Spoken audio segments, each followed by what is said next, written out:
So এইটা হলো Ulster university. এখন আলস্টার ইউনিভার্সিটিতে আসবেন নাকি অন্য ইউনিভার্সিটিতে আসবেন, এখন যখন সিদ্ধান্ত নেন যে ইউকে আসবেন, এর আগে ফোকাস করতে হবে যে আপনি ইউকে আসার জন্য ইলিজিবল নাকি না। বেসিক্যালি মধ্যবিত্ত ফ্যামিলি থেকে আমি বিলং করি, সো মধ্যবিত্ত ফ্যামিলি হইলে ইউকেতে আসা উচিত হবে নাকি হবে না এটা সাজেস্ট করবো। দেখেন, আলস্টার ইউনিভার্সিটিতে এখন আমি যেখানে বসে আছি এটা হলো আমার ক্যাম্পাস, বার্মিংহাম ক্যাম্পাস। তো এইখানে আমাদের এক বছরের টিউশন ফি মাস্টার্সের জন্য 11,730 পাউন্ড।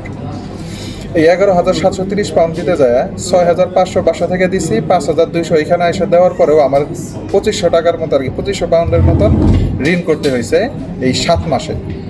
এখন যাদের টিউশন ফি 16,000 17,000, ইভেন একটা ছেলে আসছে আমাদের এখানে 22,000 পাউন্ড টিউশন ফি এক বছরে।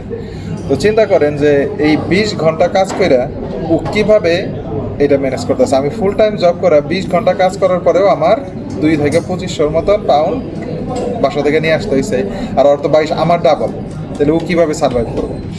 তো এই ক্ষেত্রে যখন এজেন্সির কাছে যাবেন অথবা ইউকে নিয়ে চিন্তা করবেন যে আসলে আসতে চাইতেছেন, ইউরোপে আসতে চাইতেছেন, বিশেষ করে ইউকেতে, কারণ ইউকেতে ভিসা প্রসেসিংটা খুবই সহজ, আর এজেন্সি কোনো টাকাও নেয় না, আর কোনো হ্যাসেল নাই। 3-4 মাসের মধ্যে আইএলটিএস থাকলে ভিসা হয়ে যায়।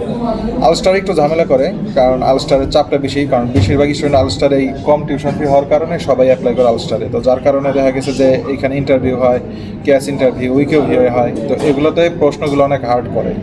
তো আমার মনে হইতেছে ইউনিভার্সিটি স্টুডেন্ট ভিসা ছাড়া কোনো ওয়ার্ক ভিসা বিলিভ না করে এই আলস্টার ইউনিভার্সিটি চয়েস করবেন। সবচাইতে কম টিউশন ফির ইউনিভার্সিটি আর সবচাইতে ইজি ইউনিভার্সিটি।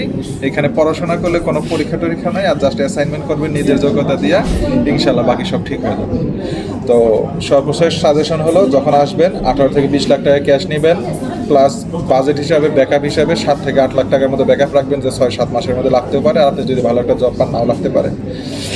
তো এইভাবে যদি আগান, ইউকে আপনার জন্য বেস্ট, না হলে বা ইউকেতে আগায়েন না।